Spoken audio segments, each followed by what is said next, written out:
আসসালামু আলাইকুম রহমতুল্লাহি ওয়া বারাকাতুহু। অনেকদিন পরে চিন্তা করলাম যে আজকে ভিডিও বানাবো, সেজন্যই বসা। তো এখন বিকাল 6টার মতো বাজে। আমি যখন বাংলাদেশে ছিলাম, পড়াশোনা করতাম, তখন ভাবতাম যে আমি কোনো একটা চাকরি বাকরি করবো, সেই জন্য পড়াশোনা করতেছি। আসলে মনের ভিতরে সেরকম চাকরি বাকরির জন্য অতটা আগ্রহ ছিল না, কিন্তু তারপরও পারিপার্শ্বিক চাপে মনে করতাম একটা চাকরি করব এবং সুন্দর একটা লাইফ লিড করব।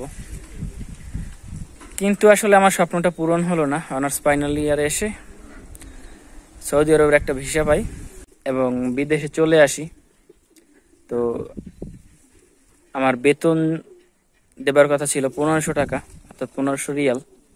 আসার পরে কপিল বলল যে 1200 রিয়াল দেবে এবং আমি যদি কাজ করি, এবং আমি যদি এতে কাজ করি করলাম, আর না করলে বললো যে আমাকে নাকি দেশে পাঠিয়ে দিবে। বলেন কেমনটা লাগে? তো কি আর করার, বাংলাদেশ থেকে যেহেতু আসছি, 4 লাখ 4.5 লাখ টাকার মতো খরচা হয়ে গেছে। কিছু করার নাই, অন্তত টাকা পয়সা যা খরচা করে আসছি সেটা অন্তত উঠাই, তারপরে না হলে নিজের রাস্তা দেখি। তো এই করতে করতে আমার 16-17 মাস চলে গেছে। তো আমার হিসাব অনুযায়ী এখন 8 মাস বাকি আছে আমার। তো 8 মাস পরে চিন্তা করছি চলে যাব, আর আসবো না হয়তো। এখানে এসে আমার তেমন একটা কোনো লাভ হয় নাই। তো হিসাব কিতাব করে দেখলাম যে আমার হয়তো টাকা যা খরচা করছি সেটা তুলেই দেশে যেতে হবে। কিছু নিয়ে যেতে পারবো না, টাকা পয়সা জমাতে পারবো না। জাস্ট যা খরচা করছি সেটা উঠাবো, চলে যাবো, বাস শেষ।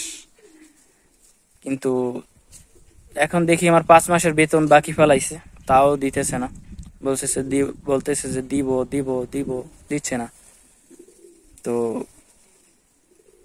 আসলে আমরা যেটা ভাবি সব সময়, যেটা চিন্তা করি, যে অনুমান করি যে আসলে এটা হবে, আসলে সব সময় সেটা হয় না। কারণ পরিস্থিতি সবসময় আপনার অনুকূলে থাকে না। যার কারণে পরিস্থিতি বদলায়, আপনাকেও বদলাতে হবে, আমাকেও বদলাতে হবে। তো তারপরও দেখি যা উঠাতে পারি উঠিয়ে দেশে চলে যাব, আর আসবো না ইনশাআল্লাহ। দেশে গিয়ে কিছু একটা ব্যবসা বাণিজ্য করা লাগবে।